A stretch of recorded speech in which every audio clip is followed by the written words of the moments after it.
Okay, so back to just the origin of this video. I've been working on this topic for several months, maybe even about a year. And if you've been on my channel for a while, uh, you have most likely seen the 7 roles that women play that attract men and sabotage love from occurring. And so I thought it was only fair for me to create a video that was um, the opposite, one that if you are a woman, you can begin to identify some of the men that you're dating, or maybe some of the men that you're in a relationship with, who are playing these roles. And if you're a guy watching this video, and I know I have some viewers on this channel that are men because I do have a decent amount of content around breakups. The point of this video is not to shame you. It's not to back you into a corner or have you feel like you're doing something wrong. The point is to create more flexibility by bringing awareness to the places where you may go unconscious when you are relating with women. Now, if you're a woman watching this, which I think most of you are here, you'll be able to notice and start to segment the men that you date into, well, what role are they playing? How do they show up in relationship to you? And what are the positives of that, right? What aspects of that are attractive? And then also, what are the negatives of that? What is the consequence of dating somebody who has limited flexibility and is stuck unconsciously in one of these roles? And oftentimes, it can actually be the thing that drives the relationship off the cliff. So the point is not to rid yourself of these roles completely if you're a man watching, but it's to be able to use all of them in a way where you can be flexible and you can dip into the positive aspects of all of them and not get entrenched in a role, which ultimately limits the flexibility and then creates a tremendous amount of pain in the relationship. So I'm just going to go back to the chat. Kim, hey, Molly, Tris, Deborah, Kristen, hello, hello. Wonderful seeing you all here. And thank you for showing up and giving me your time and attention. I appreciate it. So let's dive in here. And I'm going to pause in between as I'm talking about these roles. And if there's any questions that come up, any comments, please feel free to add them. So again, we're going to talk about the positives of the role, the negative of the role, the consequences of the role, the impact, and we will talk also about the way out of the role, okay? So if you happen to be in a relationship with a man who is stuck in one of these roles, there is going to be a certain target or lighthouse through the fog of the role that you'll be able to begin to perhaps help him see, and it might be a conversation that can allow him to find some flexibility and get unlocked and unstuck from this. All right, so the first role is, oh, and by the way, I just want to put this out there too. So I'm going through this in rough draft form, but this material, I wanted to make it co-creative in the sense that I'm delivering some of this, I'm reading some of it, and noticing how it lands for you guys. And then what I'm going to end up doing is I'm probably going to take this video down at some point, and I'm going to put up a much more polished video with graphics that's more succinct and to the point. So if you're here tonight watching, you're getting to see it live, you're getting to see it organically coming into creation. So thank you for being a part of that. So role number 1 is the father. Now the father provides safety, security, support, and all the things that go with being an actual father. And it's attractive because what it does is it provides safety. It can create a sense of reassurance that you're being taken care of. And it can also foster an environment where if you are a woman, you have more of an ability to be perhaps feminine, expressive, and playful. Now, the negatives of the role, if the man gets stuck in this concept, this archetype of being the father, is that it starts to become difficult for the woman to feel like she can be his equal or like she can be mutually strong. So the experience might be that she starts to feel dominated She might feel scolded every now and then, or she might become overly reliant on his protection, his finances, his advice, his wisdom, which then can actually create a codependent dynamic where in some ways she's letting go of her power and her responsibility, giving it over to this man, and she becomes even more disempowered, which can have her become compliant, or what you might find is that you end up becoming defiant in the relationship. Now, this typically occurs because if you are the father and you are talking down to your woman and treating her like a child, then they're going to start acting like one. Anybody's going to do that. So if she's, for instance, in a mother role talking down to you as a man, as a child, you might find yourself becoming compliant or defiant as well. So what is the reciprocal of this role? Who are the women that this role, if a man is entrenched in the father, who does he typically attract into his life?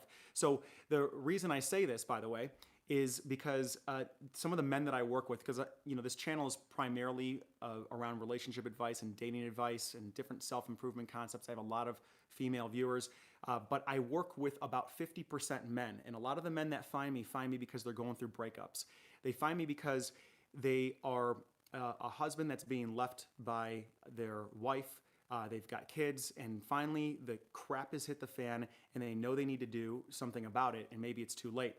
And what I've identified after working with these countless men through this process is typically they get stuck in one of these roles, and this is actually what causes the breakup to happen. And if they're back out there dating again, they may think that they're picking a brand new partner, and what ends up happening is they end up picking a woman who ends up playing the same type of game. They end up in the same type of dance with them, where suddenly they're with a woman who is becoming defiant or compliant, and they end up back in the father role, or they're the father role and they force the woman into the child role unconsciously.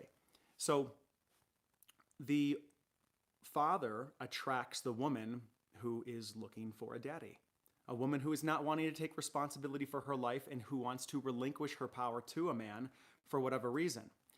And this is, obviously that's a disempowering place to be, and a relationship cannot last if there's not some sense of mutuality and equality there. But if a man gets stuck in this role, I've seen women who they start to work on themselves, they start to become more empowered, and as they start to believe more in who they are, they end up breaking up with the guy because the man does not create the territory in the relationship for her to step into her most empowered self.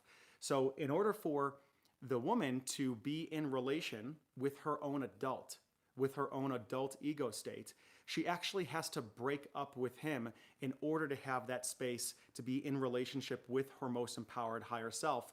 Because when she's in relationship with the father, she's constantly through his eyes being reflected back her own immaturity, her own childish nature, which keeps her limited and constricted. And this is a big reason why women end up leaving men who are stuck in the father role.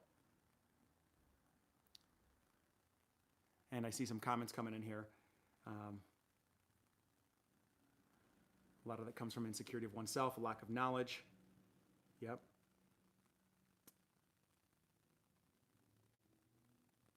Yep. Great. Beautiful. She loses herself, then she gets needy. Yeah, exactly. So that is another way of putting it, is that it's very easy to lose yourself if you are exonerating your own self-responsibility into somebody else's hands to be responsible for you. That can be a slippery slope.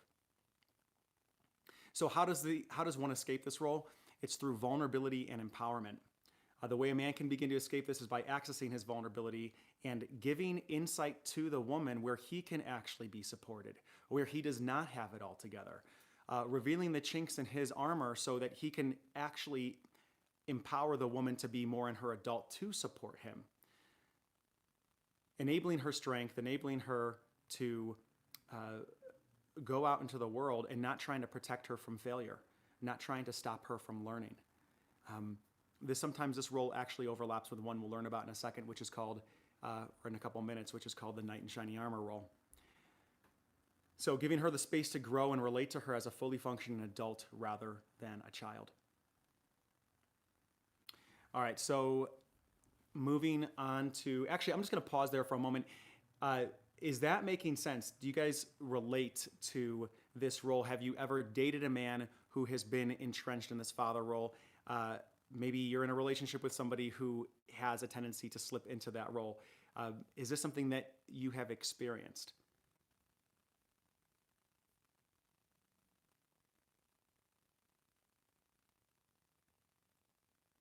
Mine won't open up, and when I try to tell him how I feel, he gets mad and still won't talk.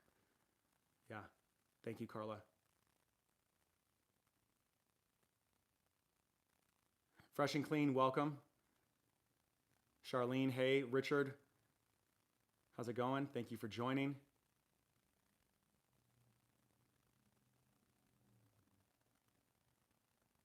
Hi, Molly. Beautiful. Thank you for the offer. Yeah, perhaps connect with me offline. And I'd love to chat and hear about your community. Okay.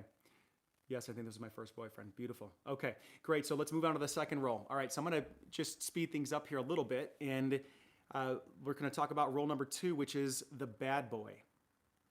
So, the bad boy, the positives. He's exciting, he's daring, he's adventurous, and best of all, he's free. He's attractive because he's not trying to please anyone. He's simply being who he is, and it's this type of honesty that is something many people seek in a relationship. But the problem with the bad boy is that the woman can never truly trust him. He's honest, but he's only true to himself, and he's out for what he wants. So in other words, he can be classified as selfish. So it's his way or the highway, and women will typically see the bad boy as only a short-term thrill rather than a long-term potential. And the bad boy often attracts the reciprocal. So what is the reciprocal to the bad boy? Well, it's the good girl.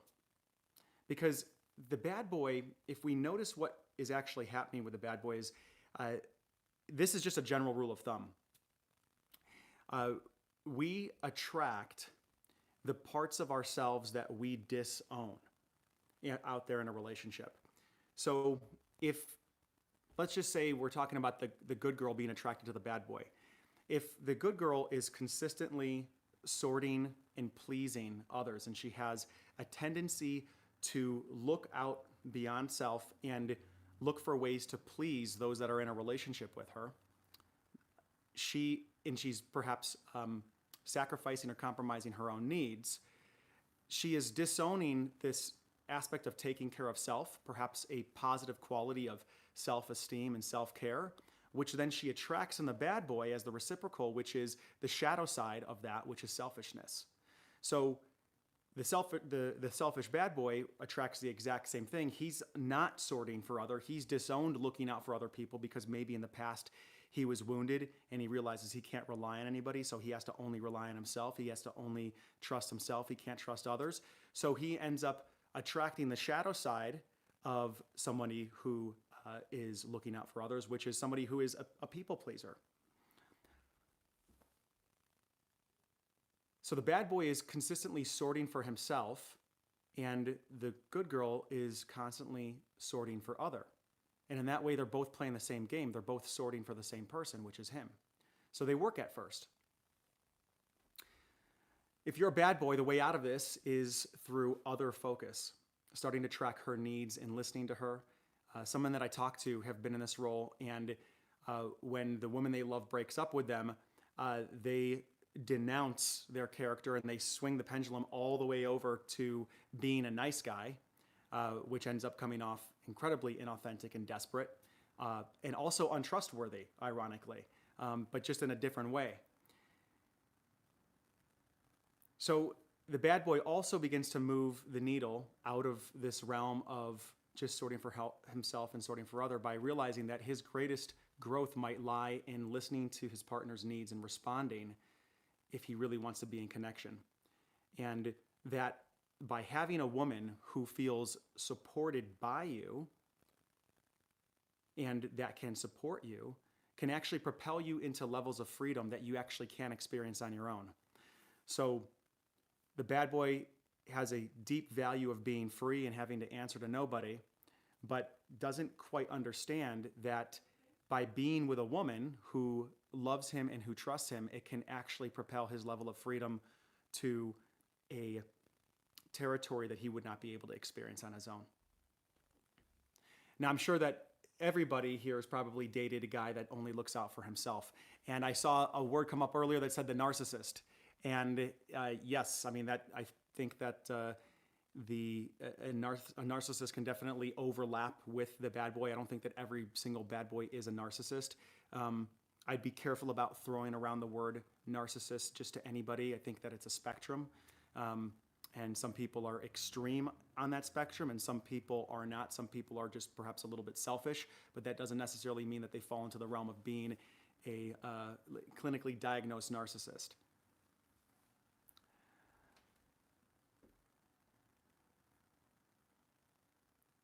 Bad boys take advantage of good girls. I've never known a bad boy who wants to change. Yeah, I hear you, Shelley, and I think it takes a lot. The problem with being a bad boy is that it's a really lonely path.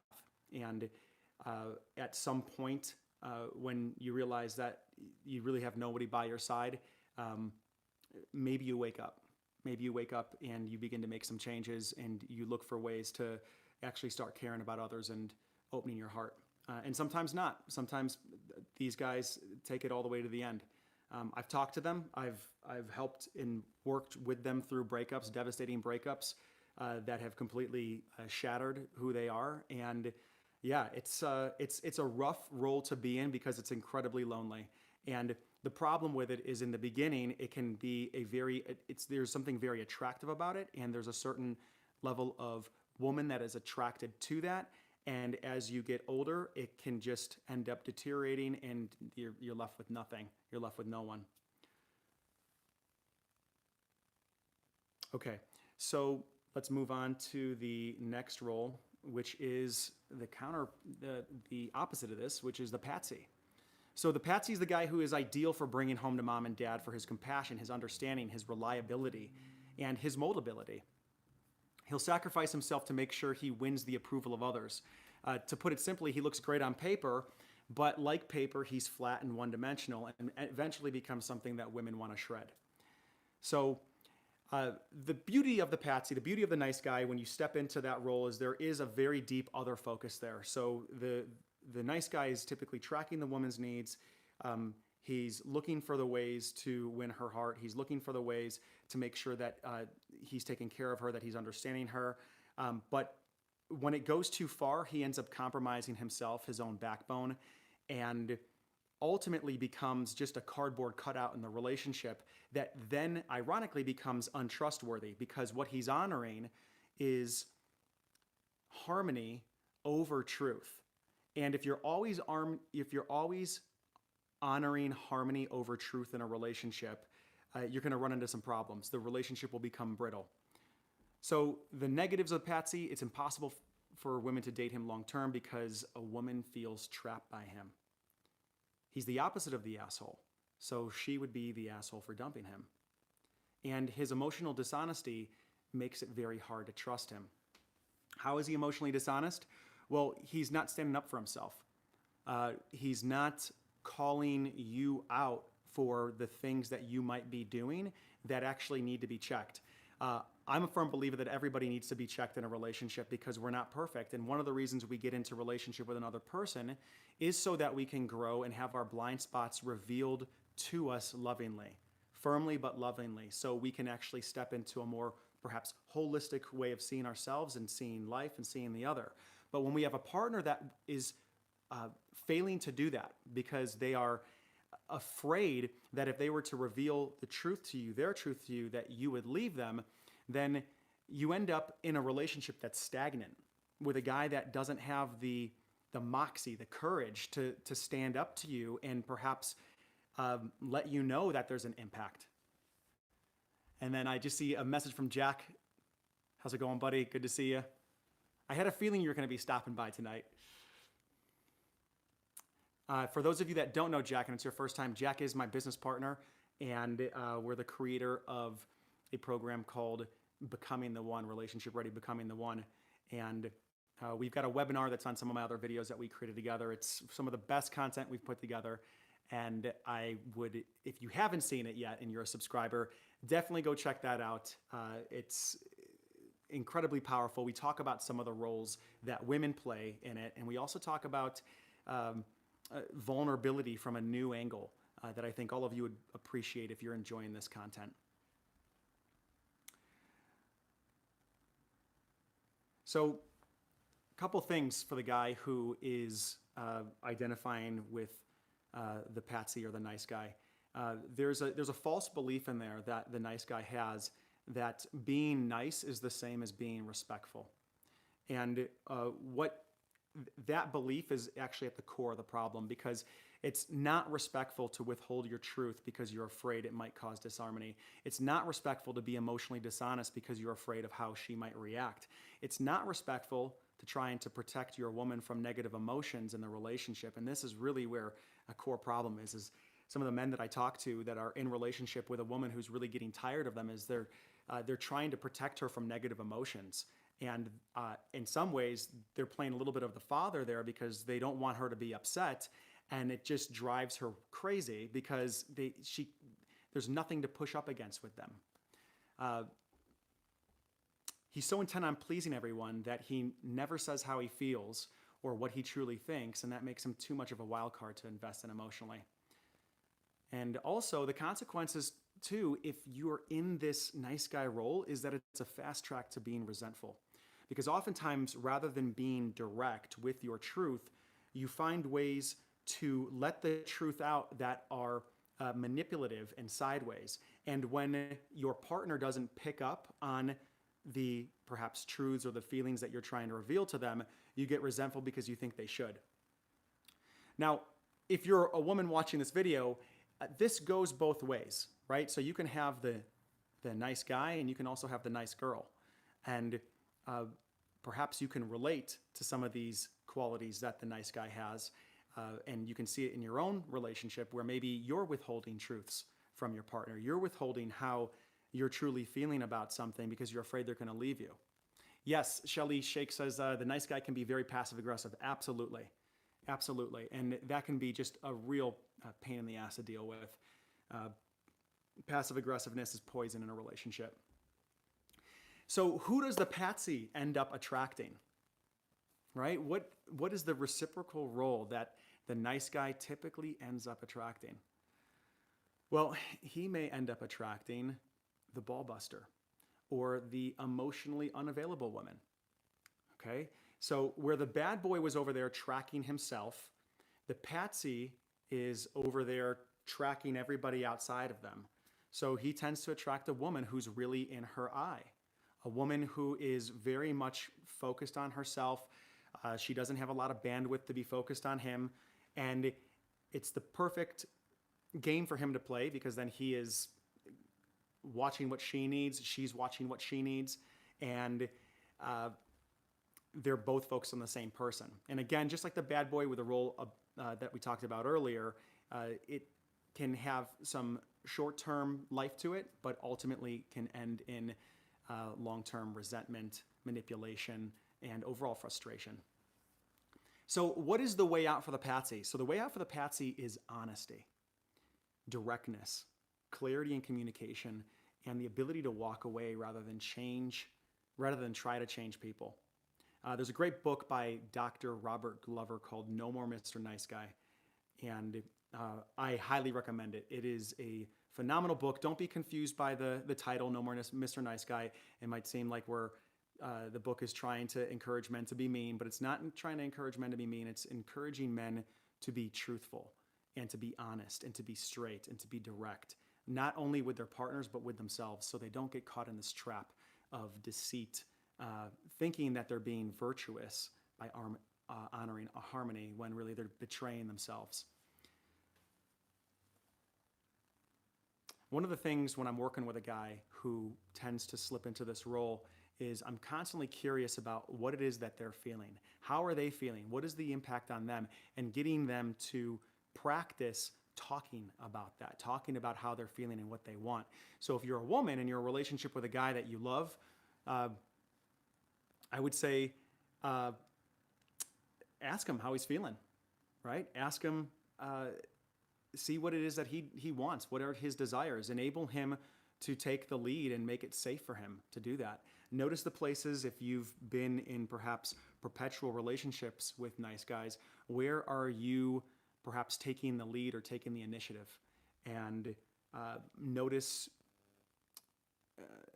where perhaps you can take a step back and allow him to step in to risk, into initiation, and into his desire of what he's wanting. All right.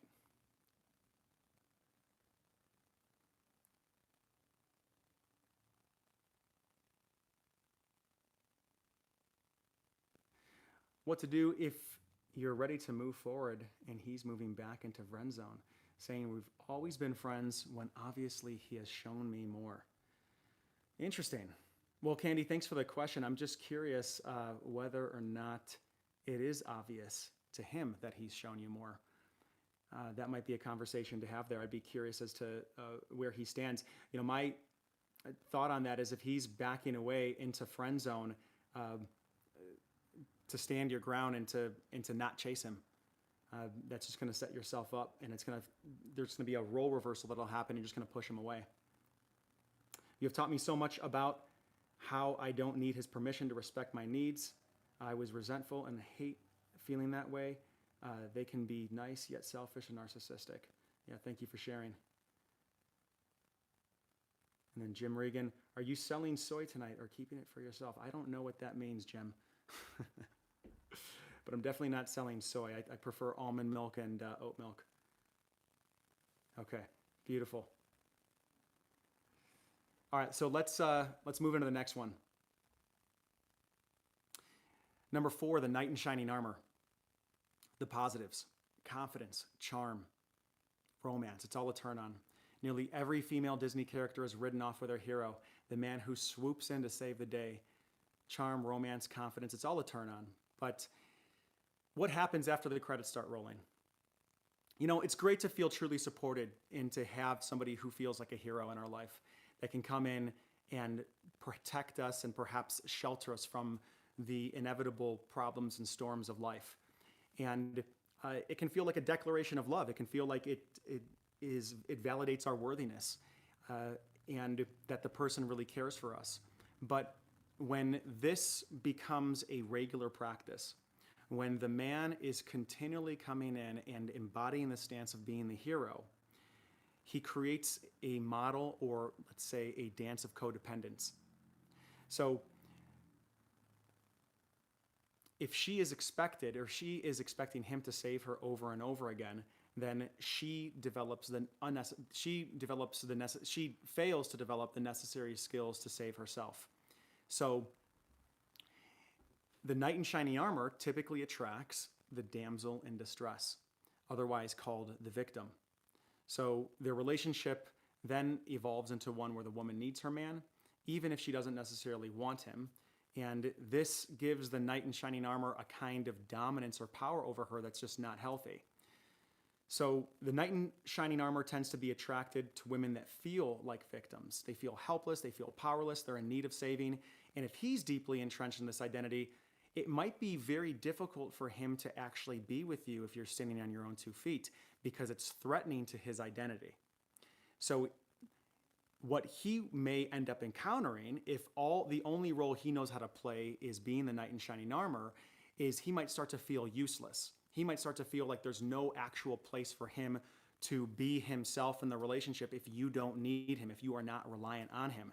And on the darker side of things, how I've seen this actually go, and this is not necessarily in every case, but it's something to watch out for, is that the man may find himself trying to subtly disable you with comments or labels that are borderline abusive, sometimes unconsciously or perhaps consciously, designed to keep you in a place of feeling like a victim. Now, that is abusive, and not everybody who is a knight in shining armor is going to be resorting to that kind of manipulation, but this is what can happen when we get stuck into these roles. On the darker, more unhealthy side of things, there can be a lot of abuse. There can be a lot of deceit and control and fear that comes out. So it's something to watch out for. So if you're in one of these situations and you're noticing yourself feeling helpless, feeling reliant on your guy, pause for a moment and notice where perhaps you have been giving away your power, where you are not standing on your own 2 feet and really taking care of yourself. And I will say that I've seen guys get broken up with by, again, kind of similar to the father. Women will break up with the guy because he has been so used to being in the saving role. The relationship was built on that foundation. She evolves, and then suddenly she has no place for him anymore. She outgrows the relationship because he was not able to let go of this role that he got so much validation from. So the way out, if you're a guy identifying with this pattern, the work is to examine the relationship you have with love. Is love to save? If love wasn't saving, fixing, or rescuing, what would a healthy expression of love look like? It could be possible that it's simply control masquerading as saving and fixing. So, can you love and not be in control? Can you love and not be in control? What would it look like? There's most likely a pretty vulnerable element there to get present to and be with. And another thing to get present to is, do you feel valuable to your partner if you can't help them? And this is a question for men, this is a question for women. Right? If you're not needed by your partner, if you're not fixing them, if you're not saving them, are you still valuable?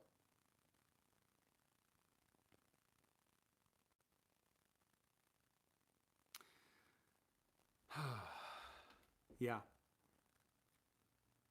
That's an interesting one. We can look at some of the origins of these two. Where is it that one might learn that to love is to save? And oftentimes, some of the folks that I work with who perhaps are stuck into the knight in shining armor role, they've grown up with a parent who was perhaps sick, addicted, perhaps a waif in some ways. And as a young child, they learned that they thought they could save their parent. And they thought that their love was enough to save their parent, and that somehow if that they weren't around, their parent wouldn't make it. And so in their primary relationship, they developed this belief system that to love someone is to save them.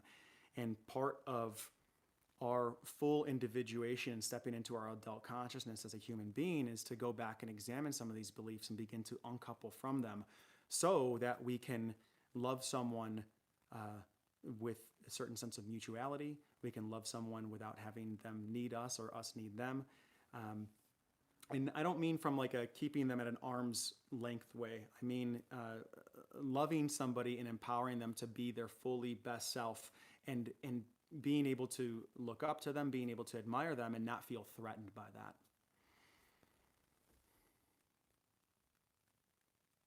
I'm going to pause here and just look at some of the comments that have been coming in. What if both partners are obsessed with each other? Well, I mean, that sounds like, I guess it depends on if that obsession is healthy. I've been married 25 years and I'm exactly in the situation. I've outgrown it. Liz, thank you. He may say, you can't do that without me. You aren't capable. Yeah, great. Great.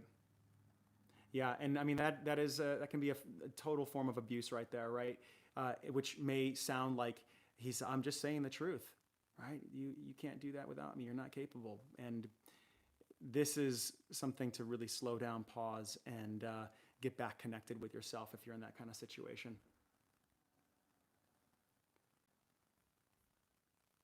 Okay, so I'm going to move on to the next one.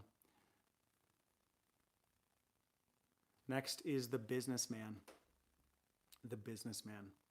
The positives. He excels at having boundaries, clear communication about what's his or hers, and there's a strength and a respect to equality that is important in a relationship, and the businessman really embodies this. Right? He's rational, he's predictable, he's concerned with fairness. There can be a sense of security that comes along with this guy because he's crossing his T's and he's dotting his I's. A safety that he's looking out for the castle and that you don't need to worry about the ground crumbling beneath you. However, His boundaries can actually be a strategy to de-escalate intimacy. He wants to make sure that he's not indebted to you or you to him. And there might be a hyper focus on independence rather than on interdependence, because deep down he's scared of being taken advantage of. These are the traits of the strength, the equality. They may get him promoted at his firm, but in love, they can turn him into a miser, because he's so concerned about things being equal that he's constantly keeping track of who pays for what and who lasted the dishes and who owes this and who owes that, that he really starts to lose sight of this concept that relationship is built on generosity. And so the word generosity scares him, because he's like, well, I don't want to be so generous that I get taken advantage of, because perhaps he had to fight for what was his when he was little. And he had to fight so hard for what was his when he was little that he's taken some old programming into his relationships, and he's still in that mindset of equality, and really drawing out what the territories are. At the core, romance isn't the businessman's forte. Relationships are a two-way street. So things are fair, but at the cost of tenderness, generosity, and love. There are times when the businessman has to expect that he's going to give more, and times when he's going to receive more. And that everything equals out in the end, especially if you're in a relationship with somebody. Because to be too independent, the relationship gets capped. Because the beauty of a relationship is that when two people come together, they create a third entity called the intersubjective third, which is this, one might say, metaphorical, living, breathing entity that feeds on the thoughts and the investments and the questions and the listening of both partners. And that forms this really powerful unit that is so much more, that contains so much more gravity than each individual by itself. And the businessman is consistently squelching that, because he's afraid that he might lose himself in it. He might end up merging too completely. He might end up being suffocated, or perhaps lose what is his. I have an origin thing here. The businessman may have seen his mom or dad get taken advantage of by the other. He could have been getting the message growing up that all of that can be taken away. All of yours can be taken away at any time. Disaster could hit. And you have to fight for scraps of love growing up. And it also could be that he had siblings that were favored over him, that can create him into this kind of penny pincher. So the way out is to begin to learn to give generously and actually receive generously. And to see that value and connection transcend anything monetary. That there are many currencies of energetic exchange that can happen between a couple aside from financially. Now, who does the businessman attract? That's a great question. Who does he attract? Who does a businessman pull into his life?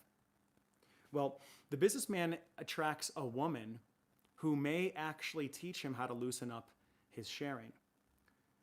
It could be somebody that is completely dependent on him, right? Somebody that he actually has to end up taking care of. It could be also a woman that doesn't respect your boundaries and triggers you beyond belief, because there's no boundaries and you're feeling like I've got these boundaries here, and she comes in and just wrecks them to pieces, unconsciously perhaps serving your movement towards wholeness in your psychology. And on the flip side too, he also can attract a woman that gives him more reason to not trust her, and for him to really truly keep his generosity at a minimum. So he might attract women that are emotionally unstable, and women that actually are not to be trusted, where his boundaries are actually brought in with good measure, which just confirms his narrative that he's going to get taken advantage of in the relationship. And he picks a partner that is most likely to create that. Is this landing? You guys feeling connected to some of these ideas?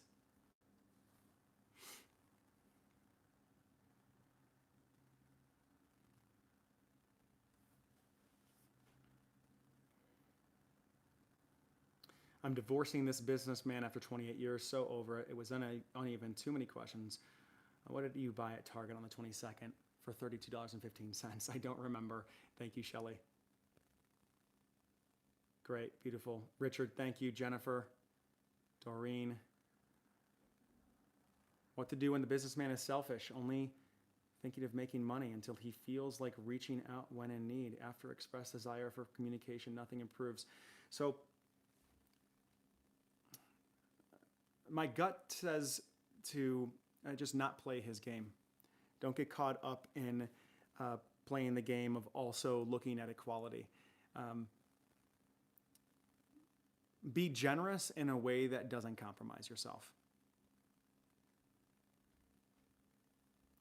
You know, the businessman, I would say, on a deep level, yearns for the ability just to let go and not have to use so much conscious thought in trying to tally and keep track of things. And so the more that you can embody this generosity and this giving, while also keeping your backbone and making sure that you're not sacrificing yourself, in some ways you live by example. And look, he's either going to come along or he's not. And if he's too in his world and it's not something that he appreciates, then he's probably not the one to keep pursuing or to be waiting for. Yeah, and then Keith Sanchez said, would love a transcription version of all this. Okay, beautiful, yeah. Rule number 1, never take dating advice from a bald guy. I love it. Thanks, Sergeant Drake Savage. You know, that might be true. It might be true. I don't know if I actually give dating advice, though. I would like to think that it's a little bit deeper than that. All right, let's move on to the next role. The Peter Pan. All right, so the positives. He's straight out of Neverland, and he is the man who has never grown up. He's fun for sure, and women adore his whimsical nature and his lighthearted playfulness. His go-with-the-flow attitude and spontaneity are all attractive. There's a magical quality to him. He's a breath of fresh air from the run-of-the-mill boring relationships or guys that you may have experienced. Okay, but he's got a problem with follow-through and commitment. So being around a Peter Pan is magical. These are the guys that in some ways they've thrown caution to the wind. Maybe they've lived a unorthodox lifestyle. There's something about them that's just outside the box.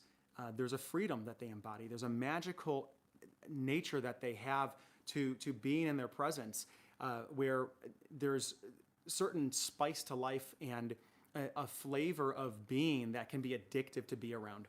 But being in a relationship with them, that's where there can be issues that come up, because if you don't have follow through and you don't have commitment, you're going to run into some real problems here.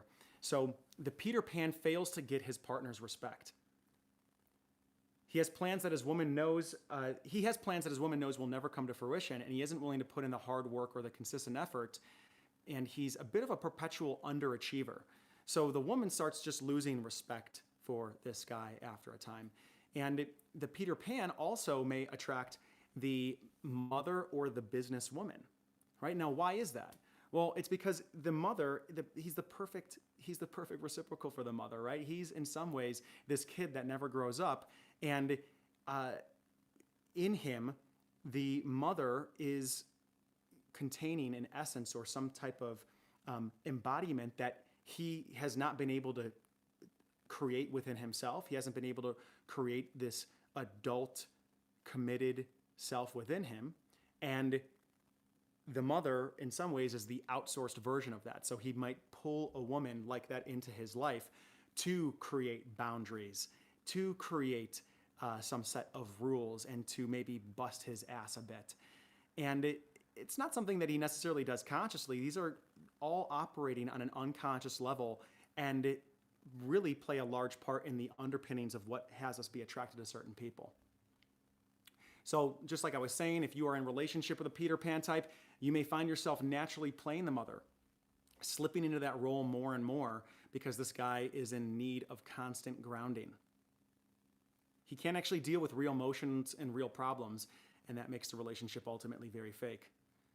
Now, the Peter Pan would benefit deeply from seeing through on his commitments, making a practice of committing to even small things at first and then following through with them regardless of how small.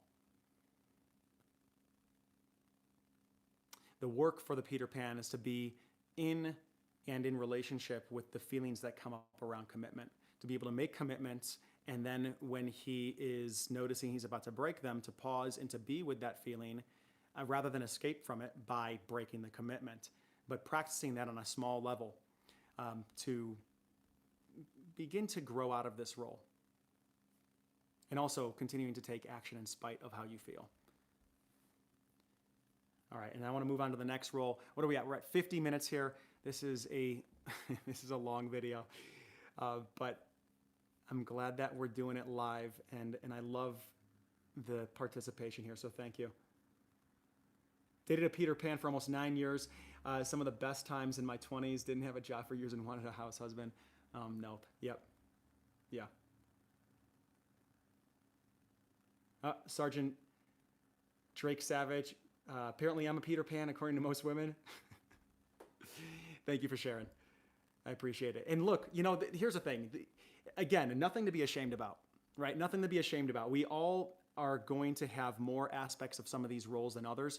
And the beauty is that we can, when we know these roles, when we know that these other roles exist, you can practice perhaps stepping into the other roles that would be a complement to that. So in some ways, the Peter Pan can take some of the aspects of the father more, and more the responsibility that comes with the father to balance it out. Just like the bad boy who is consistently sorting for self, can take on some of the patsy qualities to begin to sort more for other, which will expand his ability to listen and be relational. So the name of the game here is flexibility. It's not about shaming us or thinking that this is who we are. These are just patterns that we fall into, and when we're unconsciously in them, we identify as them, and suddenly we think that's who we are, when really it's just a game that we've been playing, that we're very familiar with, and oftentimes has some type of payoff to it. So which one do you pick? Decisions. Yeah, Carla, I mean, that's a great question, and I think the answer here is to look for the guy that is got flexibility around these roles, right? And to not be alarmed if you see somebody play one of these roles, right? Again, these roles are attractive, they're powerful, they're magnetic. It's the getting stuck in them that becomes the problem for anybody that's perhaps joining late. Being stuck in these roles is the issue. Having flexibility and being able to bounce around to all of them, that's the beauty. That's where you can have all of the different flavors of the personality rainbow, so to speak, and to be able to apply them to the relationship based on the context. And if you haven't seen the video that I made for women called The 7 Roles That Women Play That Attract and Sabotage Love, you want to check that out too. I'm not exactly sure where that is. I was hoping that maybe it's on the sidebar here below the video, but it doesn't look like it. So I can post that in the description below after this one wraps up. My God, I just subscribed. Awesome. All right, I've attracted the ones who don't talk, LOL. I'm just a person who feels too much. Jennifer, what books do you recommend for couples learning to communicate better? Jennifer, I would recommend, one of my favorite books of all time is Nonviolent Communication by Marshall Rosenberg. That book is one of my, I would say, top 5, maybe top 7 relational books. He presents a phenomenal model for being able to reveal your experience without attacking or putting blame on the other person. And this is oftentimes what ends up happening, right? I hear somebody say to me, well, I was being authentic, I was revealing my emotions, but the way in which the emotions were being revealed was one where you're putting a tremendous amount of weight on the other person to fix something, rather than actually cleanly revealing your emotional experience without blaming the other person. Because when we put weight on them and we make them wrong, or we use statements like you did this, or you made me feel that way, or we speak in truths that perhaps are not including their reality, we end up shutting down that person's listening. We end up giving that person reason to shut down their listening and get defensive. So that's how I see communication break down. So I highly recommend that book. Marshall Rosenberg? I think that's it. Nonviolent Communication. All right, lastly, I'm going to jump into this next role, which is the seducer. The seducer has one focus: women, his woman. He says exactly what she wants to hear and makes her feel like she's more attractive than any other girl in the whole wide world, even more attractive than the hypothetical baby Angelina Jolie and Halle Berry have together. It's funny. I wrote some of this stuff a little bit while ago, and I forgot that I said that. That's hilarious. In its authentic form, this man is a lover of you. He's romantic. He's chivalrous. He is a lover of you. He's connected. He's responsive. And he wants to create that fairy tale romance that unfolds in a whirlwind of passion. And in small doses, if you're with a guy who's got access to this archetype within him, it's going to make you feel like the most desired queen on this planet. You're gonna love it. You're gonna love him. You're gonna love what you guys can create together. It can be juicy and fun and pleasurable, and really make for some wild nights and some wild vacations, and just a great container. He's incredibly compelling. However, the shadow of the seducer is that he can end up using you for his own means. He can be attached to the result of winning you over, even if it costs his authenticity and your trust. When a man is stuck in this role, it becomes a real problem being in a relationship because he's addicted to the hunt. The problem is that the seducer doesn't desire a relationship. He merely wants the chase to flatter his own self-worth. Once he lands this conquest, he isn't sure what to do with her, so he bats her around like a cat playing with a mouse. So the seducer is identified with the act of attainment rather than the cultivation of something long-term and meaningful. He's scared by the thought of long-term and therefore is not really marriage material if he's stuck in that role. Some women will fall for this and others will see right through him. So the seducer's inner work is to start sourcing his sense of self-respect and power from places other than the validation that he gets from sleeping with women. It would serve him to begin to see other men as true allies rather than competition.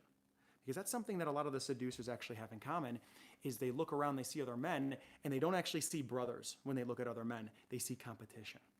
And the more that this man can start to actually garner respect from men by not being good with women, but by being a solid guy that has integrity, this grasp on trying to validate his own ego through conquering women begins to loosen, and perhaps he can start to break out of this role and actually create real relationship and bring his heart to the table.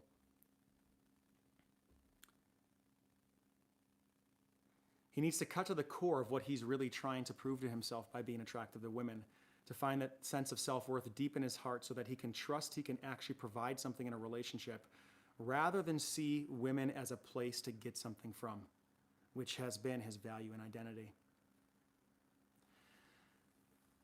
So that's it. Those are the 7 roles. We've got the seducer, the Peter Pan, the businessman, the knight in shining armor, the patsy, the bad boy, and the father. Now, I'm sure there's countless others, right? But these are the ones, after brainstorming and working with a bunch of men in relationships and getting back out there dating, these are some of the things that I've seen come up that can be real hurdles to creating intimacy and trust and connection and empowerment in a relationship. I'm going to switch back over to the chat box real quick here, see what you guys are saying.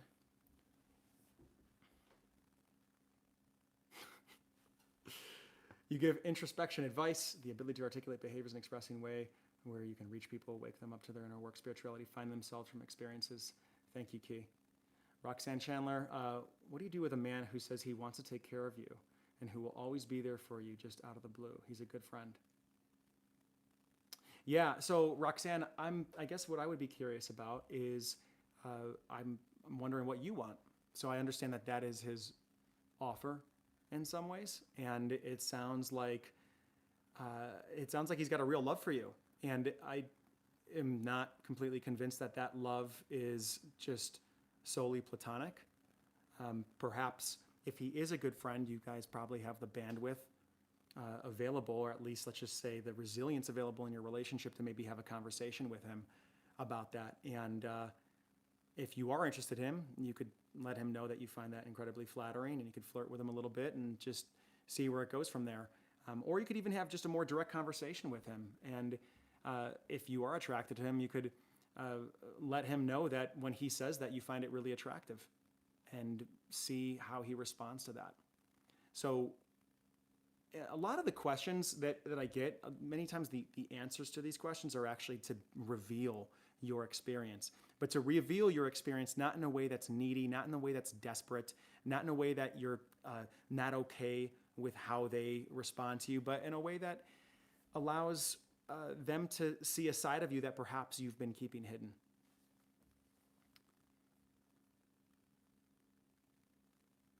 I've attracted the ones who don't talk. I'm just a person who feels too much. Thank you, Carla. Yeah.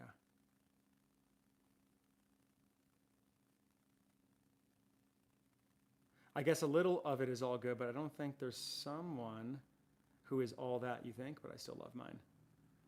When you say all that, you mean like somebody who is able to hit every single one of those?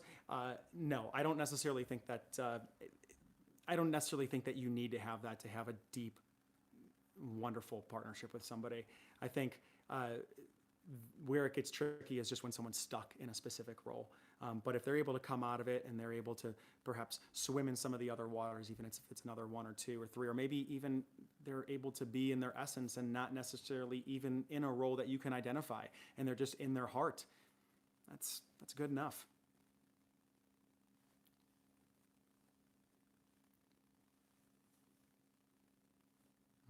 Hi, Clayton. This is interesting to listen to. Got total attention from your answers. Thank you. What to do when someone downgrades the relationship? What do you think of a kind of long distance relationship like 4 hours away? I mean, so what to do when someone downgrades the relationship? I'd say respect it.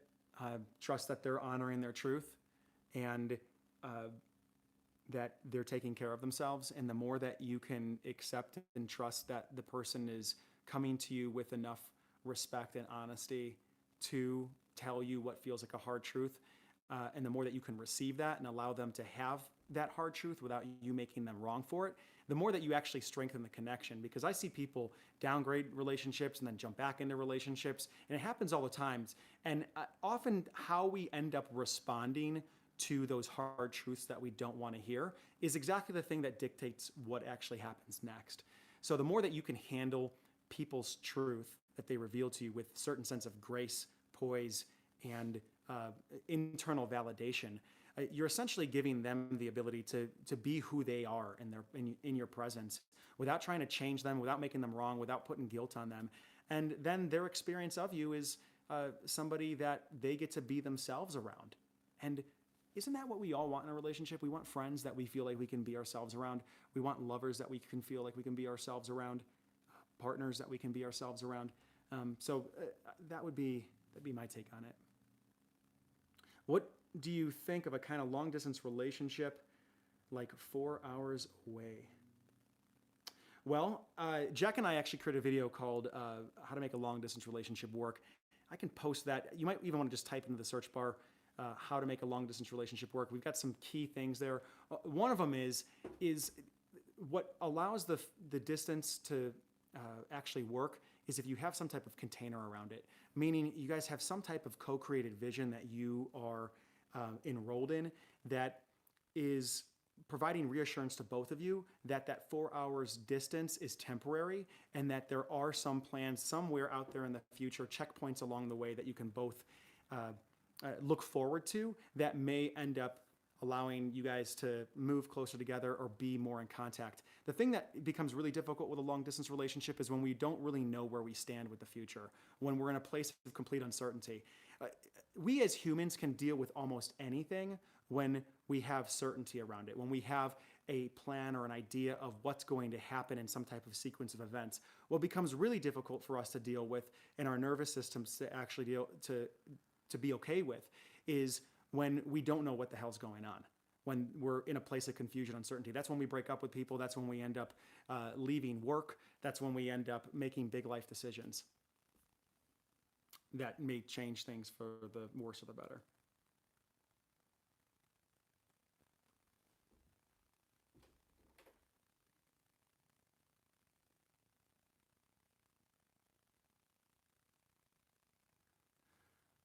Attached men want to constantly communicate as friends with emotional connection. I have two like this.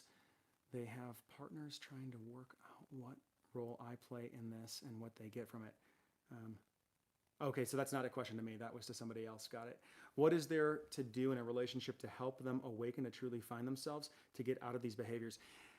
Key.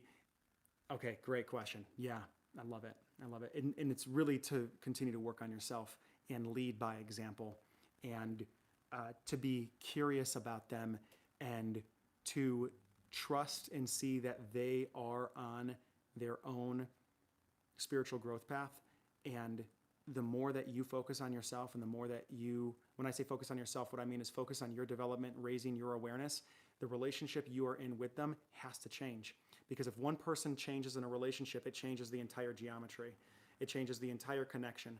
So what will happen is he will either fall away, okay? He will either fall away because the growth is too difficult by just virtue of being in your presence, being with you, or he will step up and evolve as well, raise his awareness, and play the same game as you. That's typically how relationships work. So I would say continue to keep your heart open and trust that he is growing, trust that he is going to learn to work with whatever behaviors are destructive on his timeline. And if you're in the relationship and you're not compromising yourself and you've got that kind of patience, great. If you feel like you're sacrificing to be with him and you're waiting too long, then it might be time to slow down and perhaps take a different course of action. Thanks for the feedback, Clayton. Big help. It's been making me very anxious.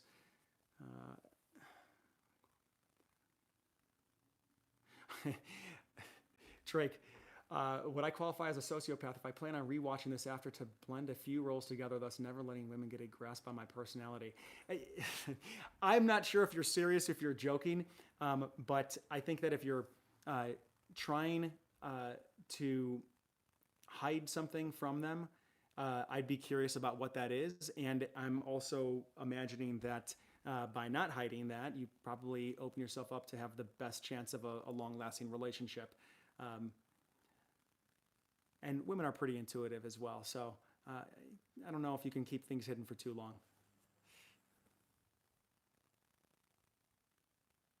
Thank you. Thank you. Thank you. How do you deal with a guy who cannot accept rejection and keeps calling you? Yeah. Tris, I would be direct. I would be direct and clear. So if you're not being direct and clear, like if you're expecting him to get a hint, it might take you leaving a text and saying, hey, look, I'm not wanting to be contacted by you anymore. And this is my boundary. And if I'm contacted you by again, I'm blocking you. Or yeah, you could just block him. I typically say if you know the person and they're in a lot of pain and you did share love with them at some point, to perhaps just communicate clearly and let them know your boundaries. If you don't know the person and they're acting like just disrespectful in terms of their reach outs, yeah, block them.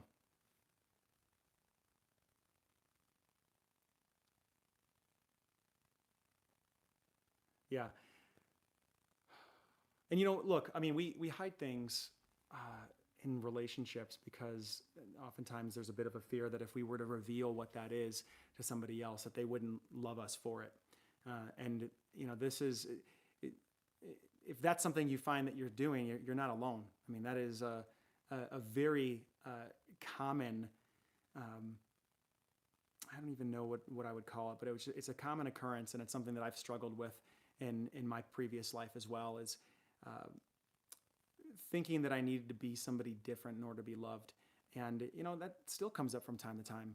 And I study this stuff. I've done a tremendous amount of work on myself. I've invested an incredible amount of money into self-development and transformation. And I still have moments where I'll feel like I'm not good enough and I need to put on some type of act, or I need to bring a certain level of polish to something in order for it to be good enough. And it's something that I will probably dance with for the rest of my life. But my goal is to allow that dance to get more and more graceful, and not think that it's suddenly, if it comes up from time to time that it's a problem, that means there's something wrong with me, because then that just doubles the weight.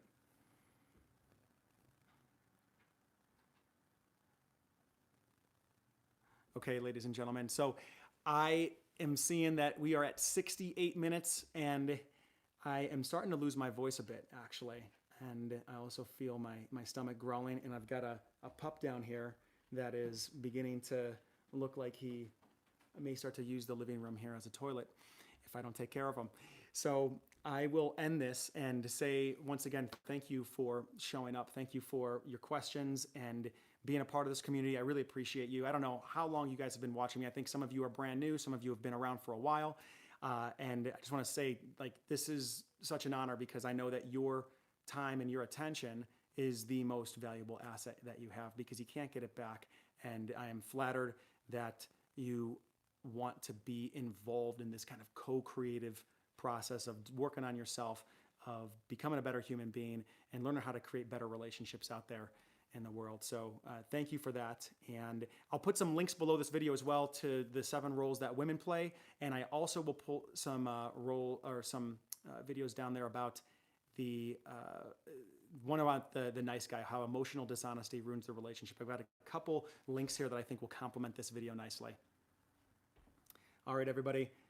Kavita, Carla, Sergeant Drake, thanks for stopping by. Liz, Triss, Cindy, Teresa, thank you. Candy, Earthly Rights, Key. All right, all. Take care.